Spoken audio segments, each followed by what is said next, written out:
त्र्यंबकेश्वर तालुक्यातील हिरडी गावामध्ये मुख्यमंत्री साहेबांनी जी लाडक्या बहिणींसाठी एसटी महामंडळाची बस नाशिक येथे कार्यक्रमासाठी महिला वर्गांना पाठवली असता हिरडी गावातील ग्रामस्थ नागरिक आणि पोलीस पाटील सरपंच उपसरपंच यांनी पेसा भरती संदर्भात चालू असलेल्या उपोषणात गावातील महिलांना आपल्याच नव्हे तर आपले गोरगरीब भाऊ बांधव बहिणी पेसा भरतीमुळे नोकरीसाठी अडकलेली असून त्यांना जोपर्यंत न्याय मिळत नाही आणि पेसा भरतीमध्ये लढत आहेत तोपर्यंत आपण कोणत्याही कार्यक्रमासाठी जाऊ नये असं सांगून गावातील महिलांनी सुद्धा आपल्या गावकऱ्यांचा मान राखत मुख्यमंत्री लाडकी बहिणीसाठी पाठवलेली बस ही परत पाठवून दिली आहे। त्यासाठी गावातील पोलीस पाटील श्री सुनील चिमा खोटरे, सरपंच श्री पोपट खोटरे, उपसरपंच हिरामन खोटरे, सदस्य निवृत्ती खोटरे, काळूबाबा खोटरे, मंगलबाई खोटरे, लहू खोटरे, प्रमोद खोटरे, माणिक खोटरे, सोमनाथ खोटरे गावातील नागरिकांनी सर्वांनी एकत्रित येऊन जी लाडकी बहीण कार्यक्रमासाठी पाठवलेली एसटी महामंडळाची बस ही हिरडी गावातून रिकामी पाठवली आहे।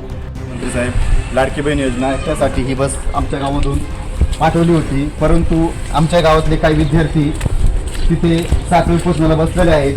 त्या अनुषंगाने आमच्या महिलांनी एक आमचा समाज हिरडी गाव हा पूर्ण समाज आदिवासी आहे, या समाजा पूर्ण आदिवासी असल्याने आम्ही ही बस रिकामी पाठवत आहे।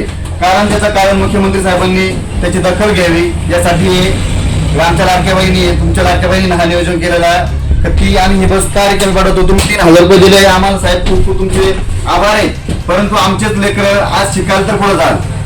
24 लाईव्ह महाराष्ट्र न्यूज साठी रामदास जाधव, त्र्यंबकेश्वर।